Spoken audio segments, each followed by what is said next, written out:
بعضې خلک ګیمونه کوي، ګیمونه دا کوي پلانکي ځای کې خاطرداره ده، یاره مونږ به ولاړو او چې څنګه کېناستو نو بس د بره نه یو تعویض را پرېوته او وایي چې دا مې له تعویض تاسو د کور نه راواغسه او دا واخله اوس به باندې نور اثر نه وي. داسې کېږي که نه کېږي؟ تاسو به دا کیسې ډېرې اورېدې. دا ښځې کوي. یو بزرګ خبره کوله، یو ځای ته زه تللی وم، ما ویې چې دا څه دې وکړه یاره، یو ماشوم مې پسې ولګاو چې دا څه معامله کېږي. بد خو نه پرېښوده خو ماشوم مې ولګاو، هوښیار ماشوم. مې دوه ښځې وردن نه کړې او داسې یو سپین څادر یې ورته خور کړی، په دې باندې کېنولې، ویې چې سترګې پټې کړئ او ښکته کړئ سترګې، او ویې چې ستاسو متعلق چې کوم تعویض که په تاسو شوی نو هغه به اوس زه تاسو له د هغه ځای نه راواخلم په کوم ځای کې چې پروت وي. زنانه سترګې پټې کړې وې او دې ظالم داسې چل کړی و، په تا باندې جادو شوی دی، په تا باندې کوډې او منترې شوي دي. دا د څه لپاره وایي هغه کس ته؟ هسې به غریب بیماري، معده به یې خرابوي، څه کار به یې نه کېږي، وایي په تا باندې بندش دی. خو دا ټولې خبرې چې ورته هغه کوي نو دا د دې لپاره کوي چې یاره دا سړی به زه څنګه لوټ کوم. هغه زنانه غریبې ځان له چېرته دوه چرګې یو چیلی ساتلی، وایي په کور کې د چیلی او چرګه شتی که نه؟ وایي او شتی. بیا ورته ګوري چې څومره غټه چرګه ویسي، وایي دومره په تا باندې غټ سحر شوی دی، چې څومره وړه چرګه ویسي بیا بیا په تا باندې ورکوټی سحر شوی دی. په دې هفته کې نږدې ورځو کې ورته ووایم د لرې نه نه، د دې مخبرۍ نه څو کسانو ما له تعویضونه راوړه، د مخبرۍ نه، او داسې تعویضونه چې ستنې پکې ټومبلې دي، مرچکې پکې اچولې دي، تصویران پکې جوړ شوي دي. دا د څه دپاره؟ دا د خلکو د کورونو د ورانولو دپاره. څومره ځوانان تباه او برباد شي. دا خلک دي حیران یم دې خبرې ته چې دا څومره قبیح عمل دی او دا خلک دا کار کوي. جادوګرانو لذي، ساحرانو لذي، د خپل ایمان خطره نه لري چې زما نه خو د دې وجې نه ایمان ځي، زه خو بربادېږم، خو مقصود یې څه دی چې دا پلانکۍ به زه څنګه ښکته کوم. تاسو پکې یو وښایئ که ښځه ده او که سړی دی، اندازه ولګوئ یا کوم خلک متاثره دي هغه سوچ او وچار وکړئ. ما ته پکې یو معین کوئ که په ده باندې لما دا دنیا ونه تېروله د الله په فضل باندې نو تاسو به یې ډېر خلک مونږ لیدلي دي. حضرت سندل بابا جي صاحب لبه راتله او دا ورانې چې شروع کړي دي، الله سبحانه وتعالی هغوی ته شفا ورکړي. دوه قسمه خلک دي زمونږ په دې وطن کې چې هغه کوډې کوي، منترې کوي، جادو کوي، بد نظر اچوي. دا خلک خو یو حقیقي دي چې په رښتیا دا چل کوي، او بعضې خلک داسې دي چې دا چلونه خو نه کوي خو خلق په تشویش کې اچي. د دې قسمه خلکو متعلق رسول الله صلی الله علیه وسلم ډېر سخت وعیدات ذکر کړي دي، حتی تر دې پورې چې په یو روایت کې راځي رسول الله صلی الله علیه وسلم ارشاد فرمایي چې کوم یو انسان دومره سخت وعید دی، یو جادوگر للاړ، یو ساحر للاړ، یو نجومی للاړ او دا ورته ووایي چې ماله پال وګوره، نو رسول الله صلی الله علیه وسلم ارشاد فرمایي چې دې سړي په هغه څیز باندې کفر وکړ کوم څیز چې په ما باندې نازل شوی دی، یعنې په قرآن باندې دا سړی کافر شو. زمونږ په معاشره کې نن سبا دا شی ډېر عام شوی دی، خلک په یو بل باندې جادو کوي، خلک په یو بل باندې منتر او کوډې کوي. دا خبرې زما په غور سره تاسو واورئ، دا ډېر اهم بحث دی. خلک کوډې کوي، جادو او منتر کوي، د هغې په ذریعې سره زمونږ د نوجوانانو زندګۍ هم بعضې خرابې شوي دي، زمونږ په کورونو کې ناچاقۍ هم راغلي دي، اختلافات هم راغلي دي. د دې د بچاو څه طریقه ده او دا ولې کیږي، په دې دوه خبرو باندې زه تاسو ته مختصر وعظ او نصیحت کوم. د حضور نبی کریم صلی الله علیه وسلم د دور نه واخله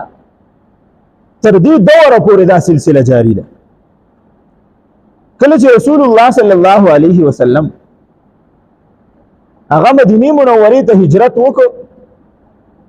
نو خلکو څه بغض ساته چیرې دا د بل کلی نه راغلی سړی دی اوس به دلته کې په موږ باندې مشري کوي. نور داسې قسمه خبرې وي چې د هغې په بنیاد سره د رسول الله مبارک سره خلکو بغض ساته. او بیا چې کله دا 4-5 کاله تیر شو نو په دې کې رسول الله مبارک سره ټول ژوند په جنګونو کې تیر شو. فتح رسول الله مبارک وکړي، مختلف ځایونه یې قبضه کړ. د صلح حدیبیې موقع راغله په 6مه هجرۍ کې، هغه په 10 شرطونو باندې رسول الله مبارک د دغوی سره ومنودله. او د خیبر جنگ راغی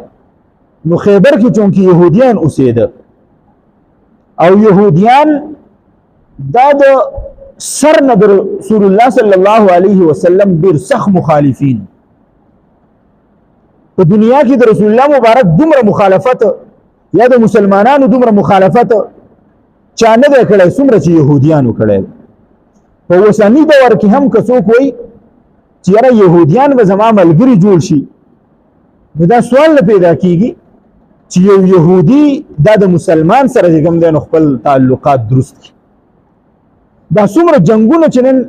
د مسلمان خلاف کیږي د دې شاته سازش د یهودي دی. ګوره یاد ساتئ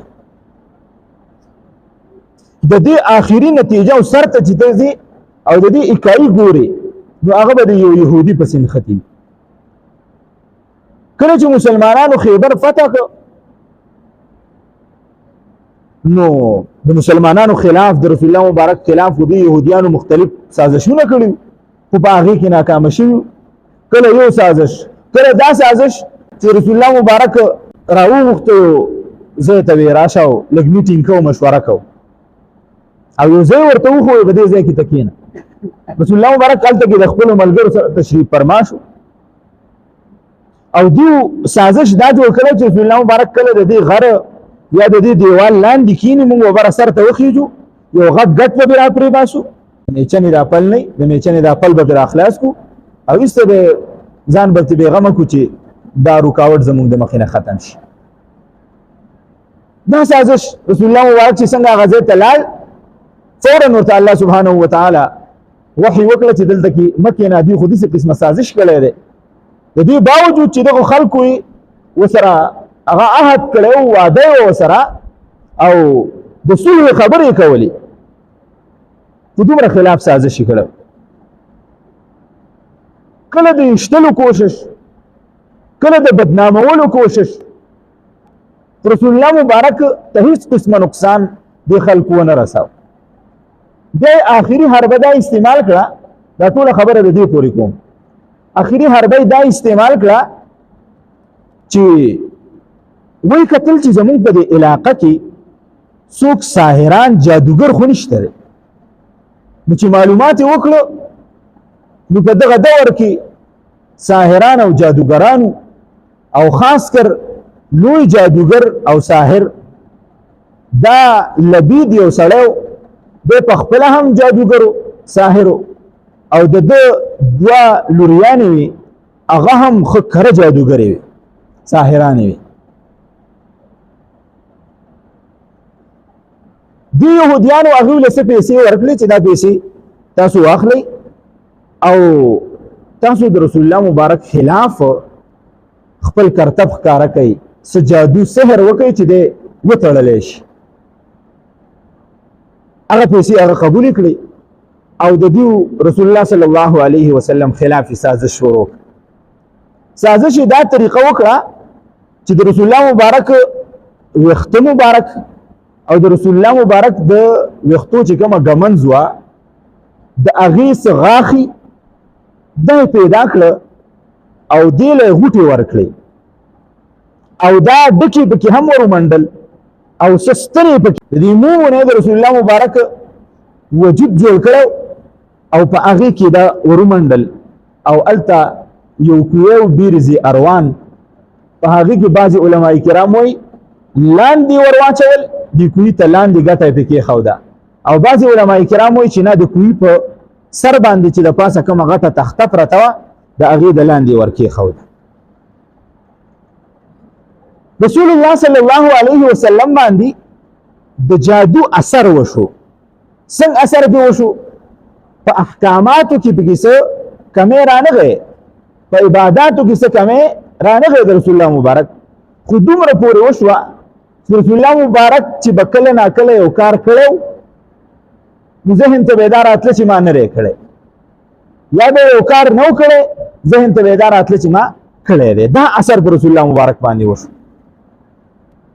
بعضی علماء کرام وایي چې څلوېښت ورځې په رسول الله مبارک باندې دا اثر و. بعضی علماء کرام وایي چې نه شپږ میاشتې، بعضی علماء کرام یو کال ذکر کوي. به هر تقدیر که څومره و خو رسول الله مبارک باندې دا اثر پرې باستلی شو. بیا ورځ رسول الله مبارک د خوب نه راپاڅېده او حضرت عایشه صدیقه رضی الله تعالی عنها ته فرمایي چې ما ته الله زما د هغې مرض علاج وښوده. زما سر ته یو فرشته ولاړه ده حضرت جبریل علیه السلام، خپو ته مې یو فرشته ولاړه ده حضرت میکائیل علیه السلام. د خپو ته چې کومه فرشته ولاړه ده میکائیل علیه السلام، دا د دې سر والا فرشتې نه تپوس کوي چې په دې سړي باندې څه شوي دي. نو جبریل امین ورته وایي چې په ده باندې سحر شوی دی. بیا ته دا بله تپوس کوي د جبریل امین نه چې دې علاج څه دی، وایي چې په کوم ځای کې شوی دی، وایي چې بیا په پلانکي کوهي کې چا کړی دی، پلانکي سړي او د هغې لونو کړی دی، د دې علاج څه دی. دغه جبریل امین د الله په حکم سره هغه دې فرشتې ته دا اخري دوه صورتونه وایي چې د دې علاج، د دې سحر او د جادو علاج دا دوه صورتونه دي.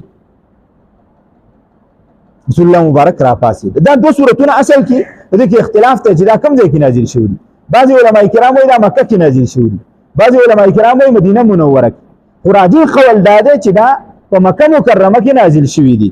او په هغه موقع باندې دا دوه صورتونه آخري دوه صورتونه معوذتین چې ورته مونږ وایو د قرآن آخري دوه صورتونه، قل اعوذ برب الفلق او قل اعوذ برب الناس. رسول الله مبارک یو پیر جبریل امین ته وی جبریله څه سرکشه شیطانان دي او ما تنګی زما خلاف څه سکیمونه او سازش جوړی.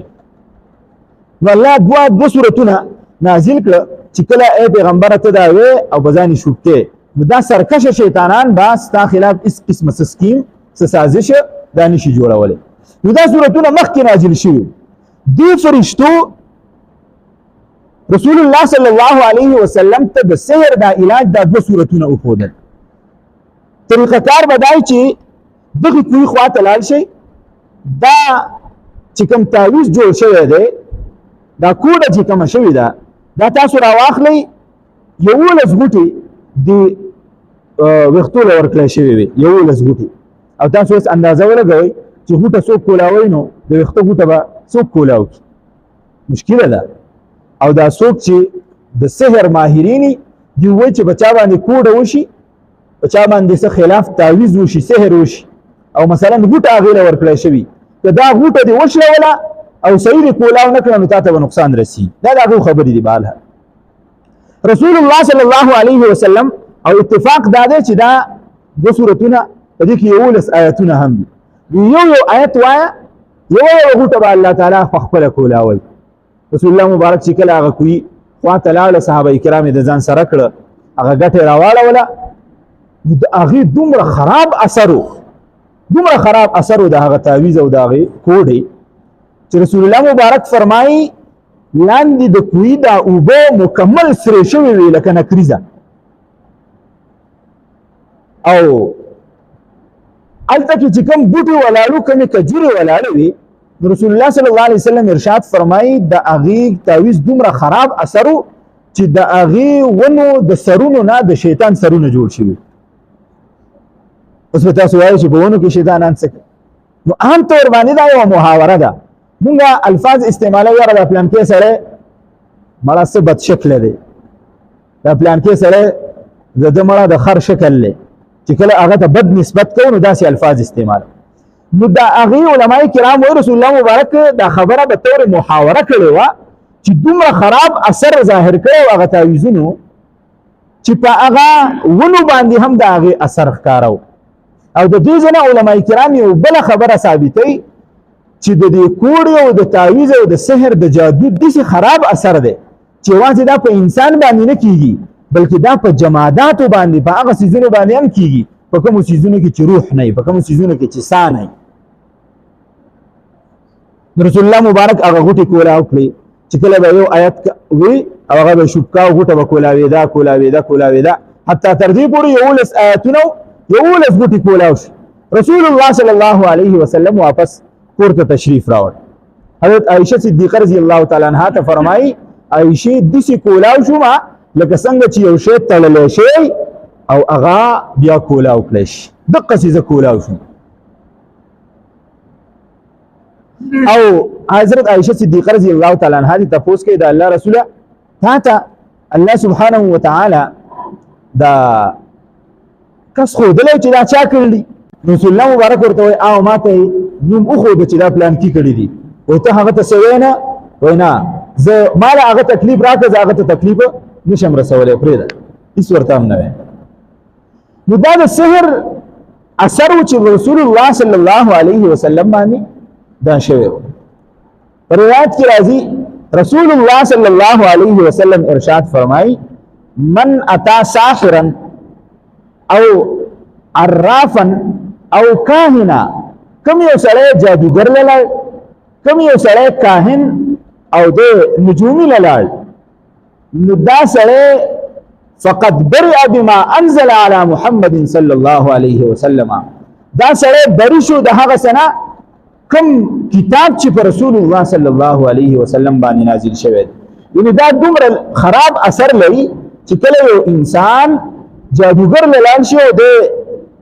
د هغه د جادونا مستفید شي فائدت واخلي نو دومره لوی ګناه دی سړی ته بده باندې میلاوي. عام طور باندې زمونږه په زنانو کې دا شی ډیر زیات عام دی. که په کور کې څه مسله راځي نو تاسو ما اوله کې وي چې ګوره دوه قسمه خلک دي. یو خو هغه دي چې هغه ستا د روپو دپاره چل جوړوي چېرې دا کار په تا باندې شوی دی تا باندې سحر شوی دی په تا باندې جادو شوی دی په تا باندې کوډې او منترې شوي دي. دا د څه دپاره وایي هغه کس ته هسې به غریب بیماري معده به یې خرابوي څه کار به یې نه کېږي وایي په تا باندې بندش دی. خو دا ټولې خبرې چې ورته هغه کوي نو دا د دې دپاره کوي چې یاره دا سړی به څنګه لوټ کومه.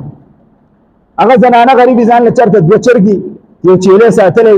وایي په کور کې د چیلې او چرګه شته که نه وایي او شته بیا ورته ګوري چې څومره غټه چرګه ویسي وایي دومره په تا باندې غټ سحر شوی دی چې څومره وړه چرګه ویسي بیا وایي بیا په تا باندې ورکوټی سحر شوی دی. یو خو دا خلک دویم حقیقت دی دویم حقیقت دی چې په حقیقت کې په خلکو باندې ګوره سحر کېږي. څومره کورونه د دې سحر د وجې نه ګوره خراب دي ویران پراته دي اوجای پراته دي. څومره ځوانان د دې سحر او جادو د وجې نه په کورونو باندې بندیوان دي. څومره خلک بیماران پراته دي راغون پراته دي په کټونو کې. سحر شته که سحر نه نو رسول الله مبارک باندې دغه دی شوی دی. سحر کېږي خو د دې لپاره ټول هم شته. دومره بیماران راځي یقین وکړه په دې هفته کې نږدې ورځو کې ورته ووایم د لرې نه نه د دې مخبرې نه څو کسانو ماله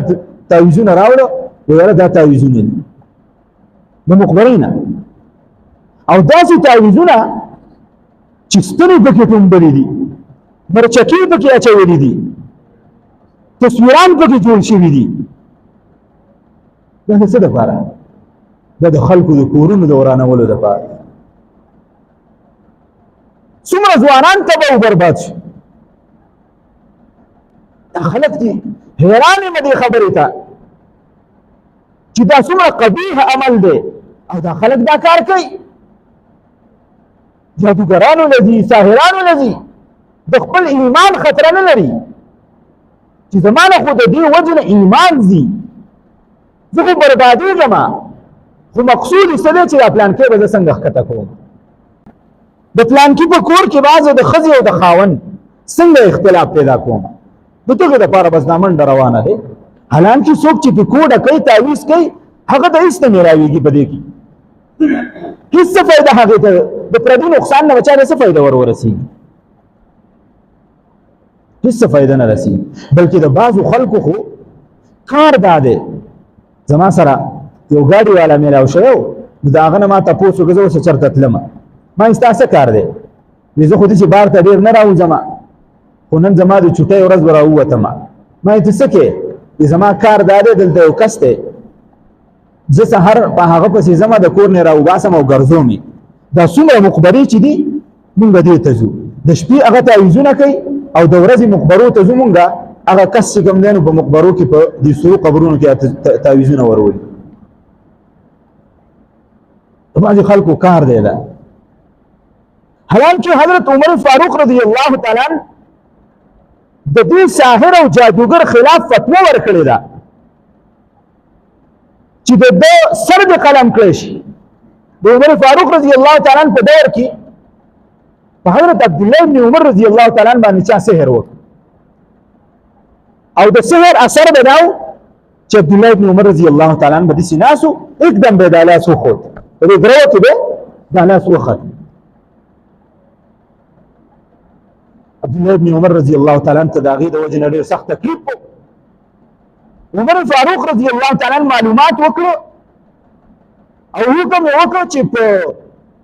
مدینه منوره کې څومره ساحران دي جادوګران دي دا ټول وباسئ څومره کوډګرې دي دا ټول وباسئ د مدینې منورې دا دې ووته بیا چې تفتیش شروع کړه نو یو درې کسان پکې پاتې وو حضرت عمر فاروق رضی الله تعالی عنه د هغوی متعلق حکم وکړو د دوی نه سرونه ووهل دا هغه کوډګرو او جادوګرو نه سرونه ووهل د دې کوډګرو دپاره او د جادوګرانو دپاره جادوګر چې څومره دي د دوی لپاره توره پکار ده توره چې دوی پردي کورونه ورانوي د دوی له توره پکار ده خو زما ستا توره نه ګورئ ښه د حکومت توره وله پکار ده هسې نن سبا بچا ورغلی سره مو له خپو ته یې ښودی بیا وایي چې مفتي صاحب په جومات کې وایي چې توره وله پکار ده ما او تعالی نه بلکې حکومت توره وله پکار ده چې دا برابر کړي د دې خلکو نه دا ځمکه صفا کړي په موقع باندې د حضرت ابو عثمان دا واقع نقل کړی ده د ولید په زمانه کې یو کس په دربار کې ناست او هغه به خلک لالول او بیا به ورته دا چل کاوه چې د به خلک په پاسېده سړی به یې حلال کړ او بیا به ورته دا چل وکړ سړی به एकदम پاسېد روغ سر به یې راغی وجود پسې به یې ونښته او په هغسې خلک یې حیران کړي وو چې لکه داسې معامله روانه ده غټ جادوګر و خلکو ته پته نه وه چې دا جادوګر دی نو په دې کې حضرت جندب ازدي رضی الله تعالی عنه هغه راغی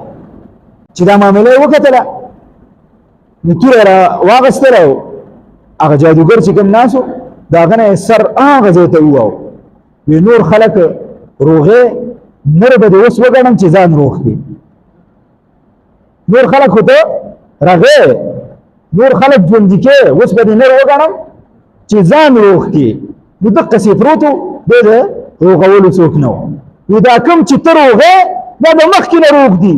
خو خلکو له دې په سترګو پټۍ لګول ده ما برابر کړي اوس ته ځان زمانه روغ که ځه کوم یو سړی نجومي له لاړ کوم یو سړی جادوګر له لاړ کوم یو سړی کاهن له لاړ رسول الله صلی الله علیه وسلم ارشاد فرمایي صرف ورله لاړ څلوېښت ورځې د دې انسان مسلمان منځونه الله تعالی نه قبلوي په یو بل روایت کې راځي رسول الله صلی الله علیه وسلم ارشاد فرمایي کوم یو سړی کاهن له لاړ عراف له لاړ نجومي له لاړ نو څلوېښت ورځې د دې انسان توبه الله سبحانه وتعالی نه قبلوي تاسو زما د ګیمونو پورې خبره وکړه په دې قسمه معاملاتو کې بعضې خلک ګیمونه کوي ګیمونه دا کوي پلان کې ځای کې خاطردار ده یاره مونږ وللاړو او چې څنګه کېناستو نو بس د بره نه یو تعویض را پرېوته او وی چې دا مې له تعویض تاسو د کور نه راواغس او دا واخله اوس بر باندې نور اثر نه داسې کېږي که نه کېږي تاسو به دا کیسې ډېرې اورېدې دا ښځې کوي دا یو بزرګ خبره کوله یو ځای ته زه تللی وم ما وی چې دا څه دوکه ده یاره که حقیقت دی یو معلومات مې کول یو ماشوم مې پسې ولګاو چې دا څه معامله کېږي غټ خو نه پرېښوده خو ماشوم مې ولګاو هوښیار ماشوم مې دوه ښځې وردن نه کړې او داسې یو سپین څادر یې ورته خور کړی په دې باندې کېنولې وې چې سترګې پټې کړې او ښکته کړئ سترګې او وی چې ستاسو متعلق چې کوم تعویض که په تاسو شوی نو هغه به اوس زه تاسو له د هغه ځای نه راواخلم په کوم ځای کې چې پروت زنانه سترګې پټې کړې وې او دې ظالم داسې چل کړی و دا دیوال ته کېنول وي په دیوال کې یو پیپ نری پیپ نه دا پیپ دا راوستی و د دې د سره ته ښکارېده نه داسې په دې دیوال پسې راوستی او په هغه ځای کې به پکې ورکوټه تعویض کېښو چې تعویض به پکې کېښو نو کله چې به ټیم معین شو چې هغه د تعویض د راولېدو ټیم دی نو هلته کې به وله چا داسې ترم له ورکړی نو په پیپ کې به راغی کړپ لاندې به راپرېوت د وهلو دپاره د مسلمانانو د ایمان د خرابولو دپاره د مسلمانانو د پیسو د جیب د وهلو دپاره مختلف قسمه کردارونه کېږي زموږ په دې معاشره خو زه وایم یو کس پکې چرته کې تاسو په نظر باندې راولئ چېرې د پلانکې سړی دی دا کوډه کوي تعویض کوي دا جادو کوي د خلکو کورونه خرابوي د خلکو رشتې ګډوډوي دومره حده پورې ما ته ویلی شوي دي چې یو سړي بل سړي ته ویلي دي چې دا پلانکۍ بېادبي دې معافي پلانکۍ زنانه واده شوې ده زه به په تعویض باندې په کوډ او په سحر باندې د هغه نه طلاقه کړم دومره روپۍ ماله راکړه او تا ته به ورته نکاح کړم دومره حده پورې معاملې کړي دي خو زه وایم تاسو پکې یو وښایې که ښځه ده او که سړی دی اندازه ولګوئ یا کوم خلک متاثره دي هغه سوچ او وچار وکړئ ما ته پکې یو معین کوي که په ده باندې لما دا دنیا ونه تېروله د الله په فضل باندې نو تاسو به د هر څه دپاره خو ټول دی که نه پیغمبر خدا صلی الله علیه وسلم احکامات ښودلي دي پیغمبر طریقه ښودلې ده د هغې طریقې تحت تاسو بیا وګورئ د خلکو په ذهنونو کې مختلف قسمه تشویشونه شروع شوي دي د څه د وجې نه د دې ټکي د وجې نه تباو بربادي کاروبارونه د خلکو نه داسې ملګري زما سره میلاوېږي چې اندازه ورته ولګي نو حقیقت په هغه باندې سحر او جادو شوی د څه د وجې نه چې دی په کور کې بس کښېني نه روپۍ ګټي کور کې ورته ځان نه چې کوم دی نو خپلوان هغه بدرد وایي کمزوری ګڼي خپل ورور ته لاس نیسي دقه ذلیل او رسوا غریب ګرځي طریقه کار دا دی لول په خپله د دې شي ستول کوئ دا جنات پیریان دا شیاطین سرکشه سحر جادو دا بر باندې اثر نه کوي ډېر خلک موږ لیدلي دي حضرت سندل بابا جي صاحب لبا راتله او دا اوراد چې شروع کړي دي الله سبحانه وتعالی هغوی ته شفا ورکړې ده کوم اوراد اولنۍ دا چې ځان همیشه په اودس کې اوسېږئ دویم د دې صورتونو اهتمام کوئ د معوذتینو 3 کرته دا وایئ سحر 3 کرته ماښام د دې سره سره وقال موسى ما جئتم به السحر ان الله سيبطل ان الله لا يصلح عمل المفسدين يقول الزل دا وایئ 3 ځله آیت الکرسی وایئ اخره کې درود شریف وایئ د دې اورادو 3 ځله اوله کې درود شریف وایئ د دې اورادو 3 ځله ان شاء الله تعالی اس قسم مشکل به تاسو ته نه پیږي الله سبحانه وتعالی با د دې جادو ټول کوي او الله سبحانه وتعالی با په هر میدان کې تاسو کامیاب کوي